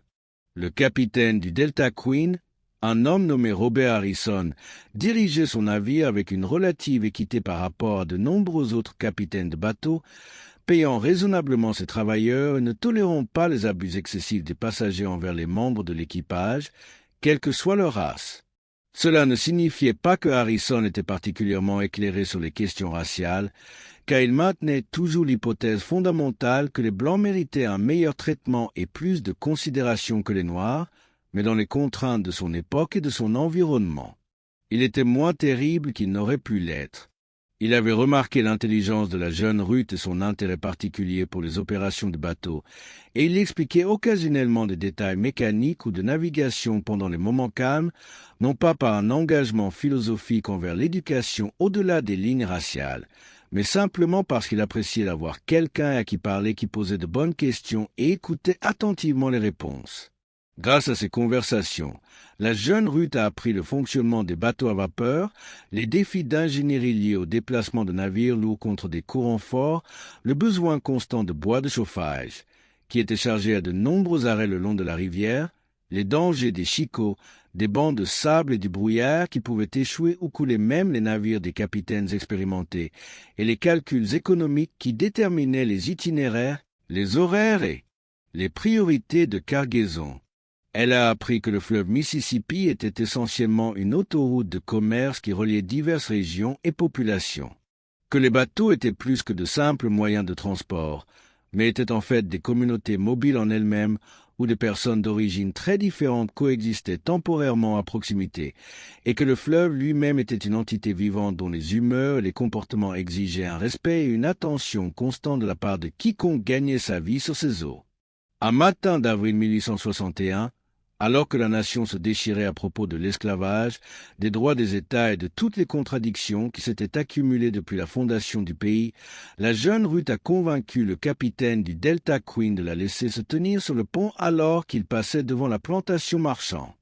Le matin était brumeux, le genre de brouillard épais qui rendait le monde gris et incertain.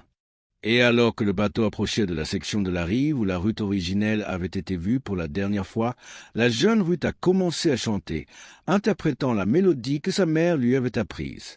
La chanson sans paroles qui avait été transmise comme une précieuse cargaison d'une génération à l'autre. La jeune Ruth s'était préparée à ce moment pendant des semaines. Sachant que l'horaire du Delta Queen les amènerait devant la plantation marchand un matin où les conditions météorologiques pourraient se rapprocher de celles du jour où la Ruth originelle avait disparu. Elle avait étudié attentivement les vieilles histoires, demandant à sa mère et à d'autres aînés de la communauté tous les détails dont ils pouvaient se souvenir, essayant de comprendre ce qui s'était exactement passé et si cela pouvait être reproduit ou du moins honoré par une forme de commémoration.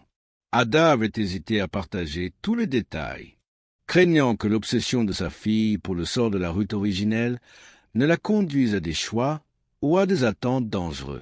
Mais finalement, elle avait tout raconté à la jeune Ruth, y compris les théories de Céleste Broussard sur l'eau comme porte d'entrée entre les mondes et la possibilité que la Ruth originelle ait trouvé une forme d'évasion qui transcendait la réalité physique normale. Alors que la jeune Ruth chantait ce matin-là, debout sur le pont du Delta Queen, avec la brume tourbillonnant autour d'elle et les roues à eau brassant l'eau brune en dessous, elle sentit un lien avec la femme dont elle portait le nom qui allait au-delà du simple hommage familial ou de la curiosité historique. Elle avait l'impression de compléter un circuit qui était resté ouvert pendant 2 décennies, comme si sa voix remontait le temps pour s'harmoniser avec une voix qui avait été réduite au silence, transformée ou peut-être simplement déplacée dans un espace où la perception humaine normale ne pouvait pas suivre.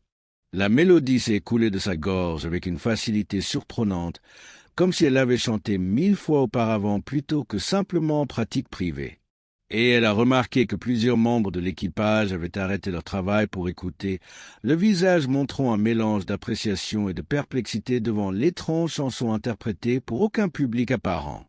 Sa voix s'est élevée à travers la brume, forte et claire malgré sa nervosité, et pendant plusieurs minutes, rien d'inhabituel ne se produit. Le bateau continuant sa progression en amont tandis que Ruth chantait et que l'équipage vaquait à ses occupations, et que le brouillard pressait de tous côtés. Mais alors, juste au moment où ils arrivaient au niveau de l'endroit précis où Ada avait trouvé le châle bleu 20 ans plus tôt, la jeune Ruth a entendu quelque chose qui lui a fait s'arrêter le cœur. Une seconde voix rejoignant la sienne, venant de quelque part du côté bâbord, chantant en parfaite harmonie avec un ton et une qualité qui correspondaient exactement aux descriptions de sa mère de la voix de la Ruth originelle. L'expérience a duré peut-être 30 secondes, bien que le temps ait semblé se comporter étrangement pendant ces moments, s'étirant et se comprimant d'une manière qui rendait toute mesure précise impossible. La jeune Ruth a continué à chanter. En écoutant cette seconde voix, essayant de déterminer son emplacement et sa nature, essayant de décider si elle entendait réellement une autre personne ou si le son était généré par son propre esprit, désespérée de se connecter avec le passé. La seconde voix semblait venir de plusieurs directions simultanément, de l'eau et de l'air, et peut-être de l'intérieur de la poitrine de la jeune Ruth, où son cœur battait assez fort pour secouer tout son corps. L'harmonie était parfaite, les deux voix se fondant d'une manière qui créait des harmoniques et des résonances qui remplissaient l'espace autour du bateau d'une beauté sonore qui semblait presque visible, comme si le son devenait lumière ou la lumière devenait son. La jeune Ruth a essayé de voir à travers la brume pour localiser la source de cette seconde voix, mais le brouillard était trop épais et le bateau se déplaçait trop vite, et en quelques instants ils avaient dépassé l'endroit, et la seconde voix s'est estompée, jusqu'à ce que seule la sienne reste audible. Elle est restée sur le pont pendant plusieurs minutes de plus dans un silence stupéfait, tandis que son cœur battait contre ses côtes et que son esprit s'emballait pour traiter ce qu'elle venait de vivre. Lorsqu'elle est finalement allée voir le capitaine pour lui rapporter ce qui s'était passé, il lui a tapoté l'épaule d'une manière condescendante et a dit qu'elle avait probablement entendu un écho sur la rive ou peut-être un autre membre de l'équipage chantant quelque part ailleurs sur le navire. Des explications parfaitement raisonnables que la jeune Ruth savait être fausses car la seconde voix avait été trop claire, trop distincte, trop semblable aux descriptions qu'elle avait entendues toute sa vie. Plusieurs membres de l'équipage ont approché la jeune Ruth plus tard dans la journée pour lui dire en privé qu'eux aussi avaient entendu la seconde voix, que ce n'était pas de l'imagination ou un écho, mais quelque chose de réellement anormal qui s'était produit pendant son chant. Un homme, un affranchi noir plus âgé qui travaillait comme matelot, lui a dit qu'il travaillait sur des bateaux fluviaux depuis 30 ans et qu'il avait entendu l'histoire du fantôme chantant de nombreuses fois, mais qu'il n'y avait jamais cru jusqu'à ce matin-là, lorsqu'il a entendu deux voix distinctes s'harmoniser dans la brume. Un autre membre de l'équipage, un homme blanc du Kentucky qui ne prétendait croire à aucun phénomène surnaturel, a déclaré que le son lui avait fait dresser les cheveux sur les bras et le cou d'une manière qu'aucun effet acoustique naturel n'avait jamais fait et qui ne pouvait pas expliquer ce qui s'était passé, mais savait que ce n'était pas normal. Cette nuit-là, de retour à la Nouvelle-Orléans, dans la chambre qu'elle partageait avec sa mère, la jeune Ruth décrivit l'expérience en détail, et Ada écouta avec une expression qui passait de l'incrédulité à l'émerveillement et à quelque chose qui aurait pu être de la peur ou de la joie. Ada dit que peut-être la Ruth originelle était encore là quelque part, existant dans l'espace ou l'état qu'elle avait trouvé en disparaissant, et que peut-être la décision de la jeune Ruth de chanter à cet endroit précis ce matin-là avait créé un moment de connexion entre deux personnes, séparées par le temps, les circonstances et l'étrange barrière entre la réalité normale et ce qui se trouvait au-delà. La guerre de sécession a tout changé, de manière à la fois immédiate et progressive, amenant les soldats de l'Union sur le fleuve et la résistance confédérée, ainsi que des batailles qui ont rougi le Mississippi de sang à plusieurs endroits le long de son cours. La plantation Marchand a été occupée par les forces de l'Union en 1862, et Vincent Marchand s'est enfui au Texas, laissant sa propriété entre les mains de l'armée, qu'il a utilisée comme dépôt de ravitaillement et finalement comme camp de réfugiés pour les personnes anciennement esclaves qui n'avaient nulle part où aller. Marcus a vécu pour voir cette transformation. Survivant assez longtemps pour assister au début de la fin du système esclavagiste qui avait défini son existence. Et il est mort en 1864 avec un sourire sur son visage buriné. Après avoir raconté à tous ceux qui voulaient l'entendre l'histoire de Ruth et comment elle avait su quelque chose qu'ils ne savaient pas, comment elle avait trouvé la liberté avant que la liberté ne vienne chercher qui que ce soit d'autre. L'occupation de la plantation Marchand par les forces de l'Union a créé une période de chaos et d'incertitude qui a à la fois libéré et mis en danger les personnes anciennement esclaves, qui se sont soudainement retrouvées sans maître, mais aussi sans ressources ni statut juridique clair. Les soldats de l'Union variaient énormément dans leurs attitudes envers les Noirs. Certains étaient véritablement engagés dans l'émancipation et traitaient les personnes anciennement esclaves avec une décence humaine de base. D'autres les considéraient comme des nuisances ou des occasions d'exploitation. Pas très différent de la façon dont les propriétaires d'esclaves du Sud les avaient considérés. La transition de l'esclavage à ce qui allait suivre s'est avérée désordonnée et compliquée d'une manière que personne n'avait entièrement anticipée. Les personnes anciennement esclaves essayant de naviguer dans de nouvelles réalités, tandis que les anciens maîtres et contremaîtres complotaient des moyens de réaffirmer leur contrôle par différents mécanismes une fois la guerre terminée. Ada, qui avait maintenant la quarantaine et avait élevé sa fille Ruth jusqu'à l'âge adulte, a vécu les années de guerre avec un mélange d'espoir et de peur que de nombreuses personnes anciennement esclaves partageaient. Elle avait vécu pour voir la chose qui avait semblé impossible pendant si longtemps, la fin réelle de l'esclavage légal. Mais elle a également compris que l'engagement des Blancs en faveur de l'égalité raciale était au mieux limité et que la lutte pour une véritable liberté se poursuivrait longtemps après la dernière bataille. Elle pensait souvent à son amie Ruth, la Ruth originelle, qui avait disparu 20 ans plus tôt, et se demandait si Ruth avait su d'une manière ou d'une autre que cela allait arriver, si sa disparition avait été une forme d'évasion précoce d'un système dont les jours étaient comptés, même si personne ne s'en rendait compte à l'époque. La rive où Ruth avait disparu est devenue un lieu de rassemblement pendant les années de guerre pour les personnes anciennement esclaves cherchant une forme de connexion spirituelle ou de continuité historique à une époque de bouleversement massif. Les gens s'y rendaient pour chanter la vieille chanson que Ruth avait chantée, parfois individuellement et parfois en groupe. Et ils ont rapporté diverses expériences allant de ne rien ressentir d'inhabituel à ressentir de puissantes libérations émotionnelles, en passant par l'audition occasionnelle de cette mystérieuse seconde voix qui semblait émaner de l'eau elle-même.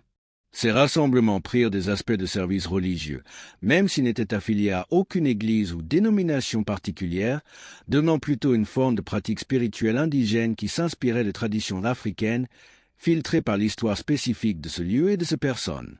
La mort de Marcus en 1864 marqua la disparition de l'une des dernières personnes à avoir connu personnellement Ruth et à pouvoir témoigner de son expérience directe de ce qui s'était passé le matin de sa disparition.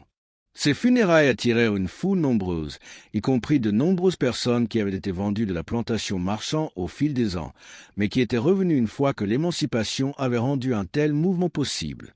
Et le service comprenait un long chant de la mélodie de Ruth interprétée par des dizaines de voix se fondant dans des harmonies complexes qui auraient été impossibles dans la structure rigide de l'esclavage, mais qui s'épanouirent dans la liberté relative de l'après-guerre. Marcus fut enterré dans le petit cimetière au-delà des quartiers. Et sur sa tombe, les gens racontèrent des histoires sur Marcus et Ruth, liant leur destin dans un récit de résistance et d'évasion et des diverses manières dont les esclaves avaient trouvé pour maintenir leur humanité face à la déshumanisation systématique. La guerre a pris fin et la reconstruction a commencé, et la vie a continué sa marche en avant, entraînant tout le monde dans un avenir incertain où les règles étaient réécrites alors même que les anciens schémas et préjugés persistaient sous de nouvelles formes.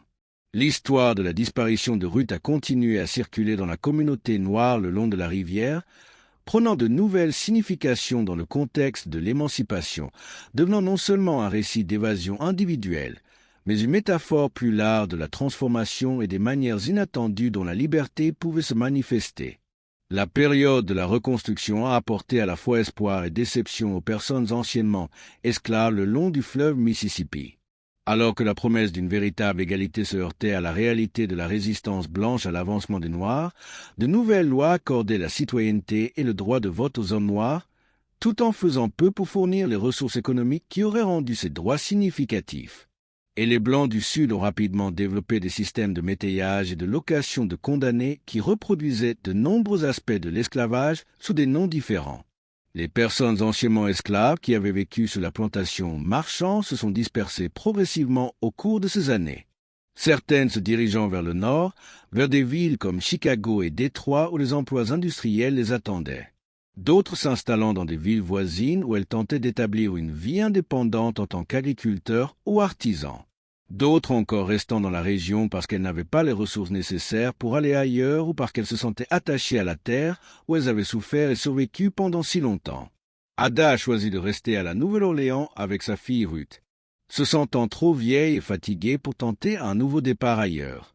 Et voulant rester proche des lieux et des personnes qui constituaient son monde connu, elle a continué son travail de couturière, se constituant progressivement une modeste clientèle de clients noirs et blancs qui appréciait son habileté avec l'aiguille et le fil. Et elle a pris satisfaction à voir sa fille devenir une jeune femme capable qui enseignait la musique et élevait sa propre famille avec la dignité qu'Ada elle-même avait lutté pour maintenir pendant des décennies d'oppression. Ada a vécu assez longtemps pour voir naître certains de ses petits-enfants et leur a raconté des histoires sur leur homonyme, la Ruth originelle. Bien que les histoires aient évolué au fil des ans pour devenir en partie histoire et en partie légende, les détails factuels se brouillant dans une signification mythique, la jeune Ruth est devenue une femme qui gagnait sa vie comme professeure de musique à la Nouvelle-Orléans, enseignant le piano et le chant à des élèves des deux races dans une ville qui apprenait lentement et douloureusement à naviguer dans sa nouvelle réalité. Elle a épousé un charpentier nommé Gabriel Wright en 1867. Et ils ont eu 3 enfants ensemble, et Ruth a appris à tous à chanter la mélodie que sa mère lui avait apprise, la transmettant à une autre génération comme une sorte d'héritage musical qui les reliait à un passé qu'ils n'avaient jamais connu directement, mais qui façonnait néanmoins leur présent. Gabriel Wright était un bon mari selon les normes de l'époque et du lieu, ce qui signifie qu'il travaillait dur pour subvenir aux besoins de sa famille et ne battait pas sa femme ni ne buvait leur argent. Bien que, comme la plupart des hommes de sa génération, il s'attendait à ce que les femmes s'occupent de toutes les responsabilités domestiques, quelles que soient leurs autres obligations. Il était né esclave sur une plantation en Alabama et s'était échappé vers les lignes de l'Union pendant la guerre, servant brièvement comme ouvrier pour l'armée avant de se rendre à la Nouvelle-Orléans, où il s'est mis en apprentissage chez un charpentier noir libre et a appris un métier qui le soutiendrait pendant les années difficiles à venir. Gabriel avait entendu l'histoire de la Ruth originelle de sa femme et l'avait trouvée intéressante d'une manière abstraite, mais ne lui avait pas accordé la même signification spirituelle que Ruth et sa mère, la considérant plutôt comme un événement historique malheureux qui avait été embelli avec le temps pour devenir quelque chose de plus mystérieux qu'il ne l'était probablement. Les 3 enfants que Ruth et Gabriel ont élevés, 2 filles nommées Ada et Céleste d'après des femmes importantes de l'histoire familiale, et un fils nommé Marcus d'après le forgeron qui faisait partie de la communauté de la Ruth originelle, ont grandi en entendant la chanson et l'histoire qui l'accompagnaient. Les enfants ont absorbé ces traditions familiales avec divers degrés d'intérêt et de croyance. La fille aînée, Ada, s'attachant particulièrement à l'histoire et insistant pour visiter l'ancien site de la plantation chaque fois que possible, tandis que Céleste la considérait comme une belle histoire, mais rien de plus, et Marcus semblait largement indifférent, sauf lorsque sa mère insistait pour qu'il participe aux commémorations familiales. Cette gamme de réponses reflétait des schémas plus larges dans la manière dont les familles noires traitaient leur héritage de l'esclavage. Certaines l'embrassant comme un marqueur d'identité crucial, tandis que d'autres préféraient regarder vers l'avenir plutôt que vers le passé, se concentrant sur la construction de l'avenir plutôt que de s'attarder sur un passé douloureux. Ada a vécu assez longtemps pour voir ses petits-enfants grandir, décédant paisiblement en 1876 à l'âge de 56 ans, épuisée par des décennies d'épreuves, mais satisfaite d'avoir survécu pour voir la fin de l'esclavage et le début de quelque chose d'autre, même si ce quelque chose d'autre restait imparfait et incomplet. À ses funérailles, la jeune Ruth et ses enfants ont chanté ensemble la vieille mélodie, 4 voix se fondant en une harmonie qui semblait s'étendre au-delà de la petite église où se déroulait le service, se propageant dans les rues de la Nouvelle-Orléans, où elle se mélangeait au bruit de la vie urbaine, des charrettes, des chevaux et d'autres voix. Tout cela ensemble créant la musique complexe de l'existence humaine. Les années continuèrent de passer, et l'histoire de la Ruth originelle devint plus une légende qu'une histoire. Les détails s'estompant et changeant à chaque récit jusqu'à ce qu'il soit impossible de séparer le fait de l'interprétation de la pure invention, mais le cœur de l'histoire restait constant. Une femme qui s'était tenue sur une rive dans la brume et avait chanté pour un bateau qui passait, puis avait disparu, ne laissant derrière elle que des questions et une voix qui, soi-disant, résonnait encore sur le certain matin lorsque les conditions étaient favorables. En 1895, une historienne nommée Lydia Morrison s'intéressa à la documentation du folklore et des traditions orales des personnes anciennement esclaves en Louisiane. Et elle fit une étude particulière de l'histoire de Ruth, interrogeant des dizaines de personnes qui avaient diverses versions à partager. Les recherches de Morrison confirmèrent qu'il y avait bien eu une femme esclave nommée Ruth Fields qui avait disparu de la plantation Belmont en mars 1841 et que les recherches pour la retrouver s'étaient avérées vaines et que les rapports de chants mystérieux près de cet endroit avaient persisté pendant des décennies. Morrison publia ses découvertes dans une petite revue académique, le Asterisk Journal of American Folklore Asterisk, traitant les éléments surnaturels avec un scepticisme savant tout en reconnaissant l'importance de l'histoire comme reflet des croyances spirituelles des esclaves et de leur besoin d'imaginer des formes d'évasion au-delà du physique. Morrison était une femme blanche de Boston qui était venue dans le Sud avec un aile missionnaire pour documenter ce qu'elle considérait comme des traditions culturelles en voie de disparition avant qu'elles ne soient perdues pour l'histoire et l'assimilation. Son approche du matériel était à la fois sympathique et condescendante d'une manière typique des universitaires blancs progressistes de son époque, reconnaissant l'humanité et la richesse culturelle des personnes anciennement esclaves tout en les considérant simultanément à travers une lentille de paternalisme racial qui supposait que leurs croyances et pratiques avaient besoin de traduction et d'interprétation pour un public blanc instruit. Morrison a passé 3 mois en Louisiane à mener des entretiens principalement avec des Noirs âgés qui avaient des souvenirs directs de l'esclavage ou à qui leurs parents et grands-parents qui l'avaient vécu de première main avaient raconté des histoires. Son entretien avec Ada, qui avait alors 75 ans et vivait avec la famille de sa fille Ruth, a fourni une grande partie des informations détaillées que Morrison a incluses dans son article publié. Morrison elle-même est décédée en 1922 sans jamais retourner en Louisiane ni donner suite à ses recherches sur Ruth, passant à d'autres projets dans d'autres régions. Dans sa quête sans fin de documenter les traditions qu'elle considérait comme des artefacts primitifs mais précieux de la diversité culturelle humaine, le XXe siècle a apporté de nouvelles technologies et de nouvelles façons de comprendre le monde. Mais le fleuve Mississippi a continué son cours éternel, indifférent au progrès ou aux revers humains, transportant des bateaux qui étaient maintenant propulsés par le diesel et le pétrole plutôt que par la vapeur et le bois, déplaçant le commerce et les gens le long des mêmes chemins qui avaient été parcourus pendant des siècles. L'ancienne plantation Belmont, qui avait été brièvement la plantation Marchand, a été démantelée et vendue à divers acheteurs, devenant un ensemble de petites fermes étant finalement englouti par le développement suburbain alors que la Nouvelle-Orléans s'étendait vers l'extérieur dans les années 1950 et 60. La transformation des terres de la plantation en lotissement de banlieue s'est faite progressivement sur plusieurs décennies, commençant par la construction de quelques modestes maisons dans les années 1920 et s'accélérant de façon spectaculaire après la Seconde Guerre mondiale. Lorsque les anciens combattants de retour avaient besoin d'endroits où vivre et que les politiques fédérales en matière de logement encourageaient l'expansion suburbaine, les promoteurs qui ont acheté les terres n'avaient aucune connaissance de son histoire en tant que plantation d'esclaves, ni aucun intérêt pour celle-ci, la considérant simplement comme une superficie à convertir en profit par la construction résidentielle. Les quartiers où vivaient les esclaves ont été démolis sans cérémonie.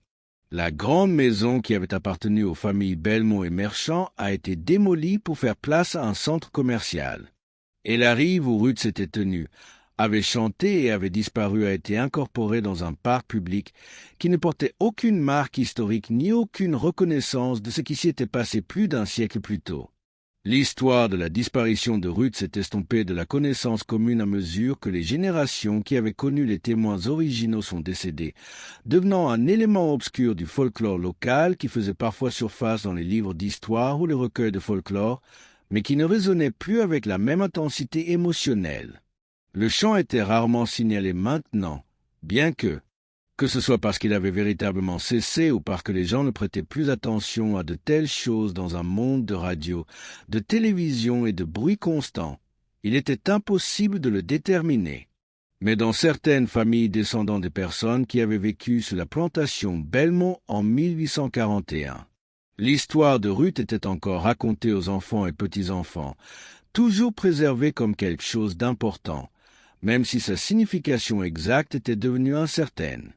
Les descendants de Ruth Wright ont maintenu la tradition de chanter la vieille mélodie, l'enseignant à chaque nouvelle génération comme leur contribution au maintien d'un lien avec un ancêtre qui ne rencontrerait jamais, mais dont les choix, quels qu'ils aient été, avaient en quelque sorte rendu possible les libertés dont ils jouissaient maintenant.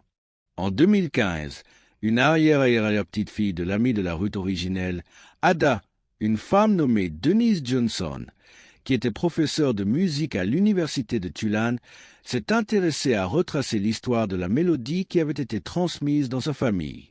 Denise a passé des mois à faire des recherches, à suivre des pistes dans les archives et à mener des entretiens d'histoire orale avec des parents âgés.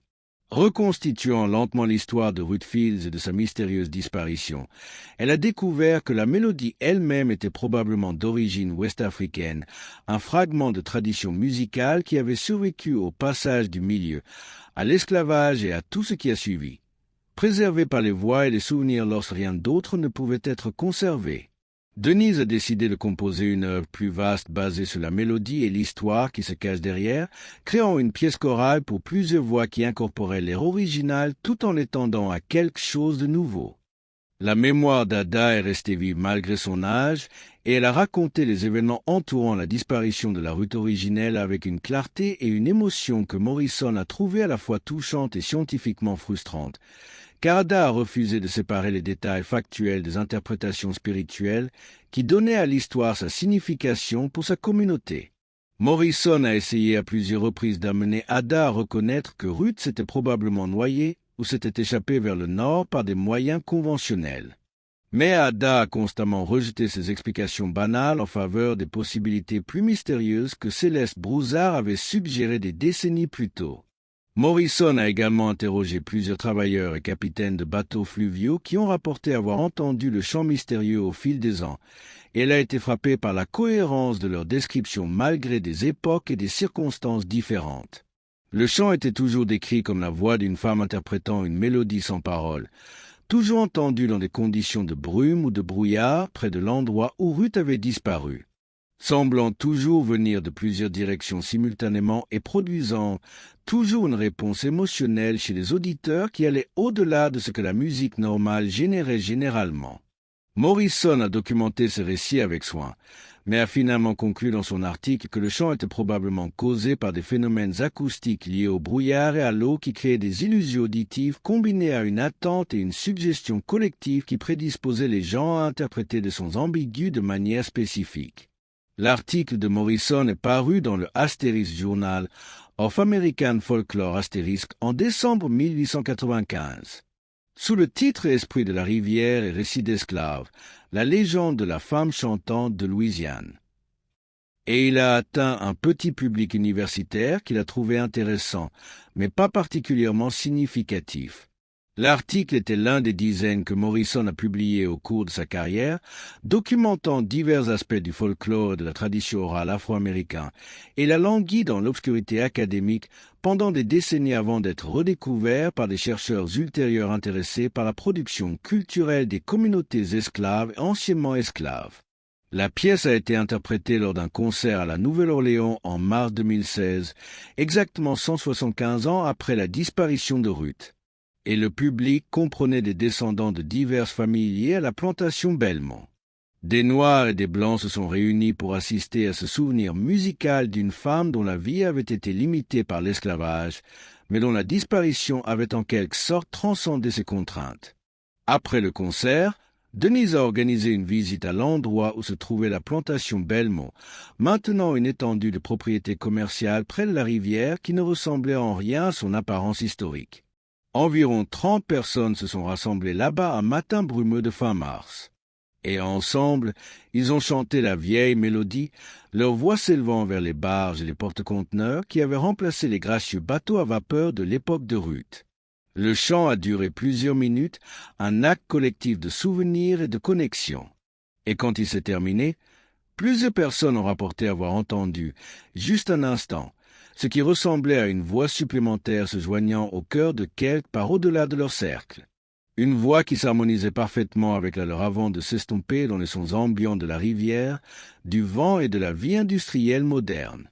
Que cette dernière voix soit réelle ou imaginaire, qu'elle représente un véritable écho de Ruth Fields ou simplement le pouvoir de l'espoir et de la croyance collective, est une question à laquelle chaque personne présente a dû répondre pour elle-même. Mais debout là, sur la rive du fleuve Mississippi, regardant l'eau brune qui avait été témoin de tant d'histoires et transporté tant d'histoires, il était possible de croire que certaines disparitions ne sont pas des fins, mais des transformations, que certaines voix persistent au-delà des corps qui les ont produites, que la barrière entre le possible et l'impossible est parfois plus mince qu'il n'y paraît. Ruth Fields se tenait sur une rive en 1841 et chanta pour un bateau qui passait, puis disparut dans le mystère, laissant derrière elle une histoire qui résonnerait à travers les générations, comme la voix qui, soi-disant, hante encore cette portion de rivière les matins brumés. Qu'elle se soit noyée, qu'elle se soit échappée ou qu'elle ait trouvé une troisième option que le monde n'a pas de vocabulaire pour décrire, sa disparition est devenue plus que le destin d'une seule femme. Elle est devenue un témoignage du besoin humain d'espoir.